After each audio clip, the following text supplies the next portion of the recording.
Marko here from Fair Realty, Victoria, BC. Today I'm going to talk about the state of the condo market and when might the condo market bounce back. Right now in Victoria, the condo market is very soft, as it is across many markets in Canada. Toronto is just a complete disaster, but even here in Victoria, sales are slow, inventory's up, there is downward pressure on prices, and I'm encountering a lot of sellers that are taking the approach of, well, we can't sell right now, or we're not happy with the list price you're suggesting right now, so we'll list in 2 months, or we'll list next spring when the market is better. Some of the sellers, their rationale is, the tariff situation will settle down. The Bank of Canada is going to do 2 or 3 more interest rate cuts this year, which is going to bring buyers back to the market. We have a new federal government, which should stabilize things, etc. Personally, long term, I do think the condo market's going to come back, and I do have my reasons for that. For example, one of my reasons is right now, pretty much all developers are building is purpose-built rentals. No one is building strata condos anymore because they can't sell pre-sales. So I think for the next 10 years, we're going to have very few strata condos built. It's going to be all purpose-built rentals. And in 10 years, there's just not going to be an inventory of strata condos to choose from to purchase, as not much will have been built in those 10 years. And I do think condo prices will come back. But keep in mind, I'm talking 10 years.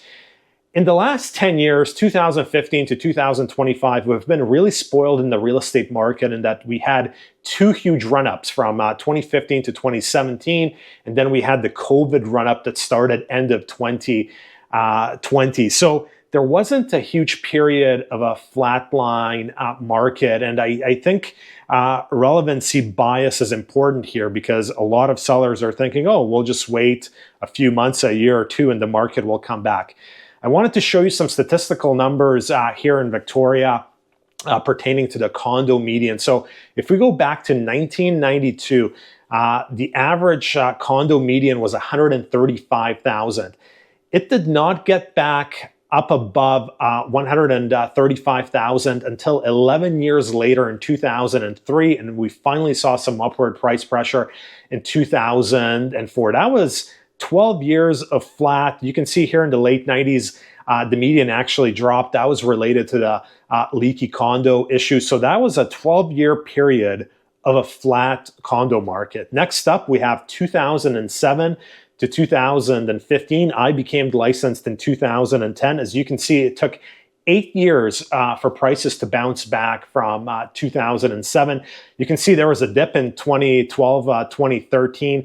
I was doing a lot of transactions. I think in 2013, I did 73 deals. And then in 2014, I did like 92 deals. I was working a lot. And what happened in 2013 is the BC government introduced depreciation reports.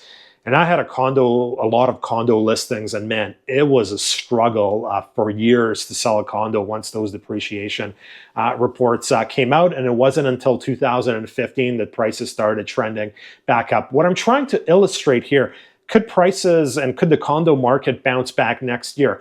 Yes, it could.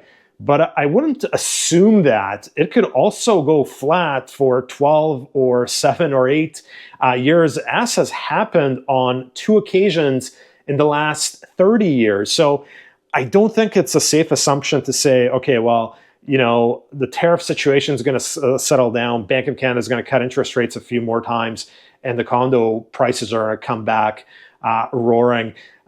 That is a bit of a risky gamble, in my opinion. The reality is no one really knows when the market's going to improve again. No one really knows when we're going to see upward price pressure again. It could be next year. It could be 10 years from now. But I certainly wouldn't bet on the market coming back next year, and I wouldn't make life plans around that. Personally, I own a number of condos in Victoria, and I'm in it for the long term. And as I said, long term, I do think prices will come back, but it could be as long as 10 years. That's it for now. Marko, Juras, Fair Realty.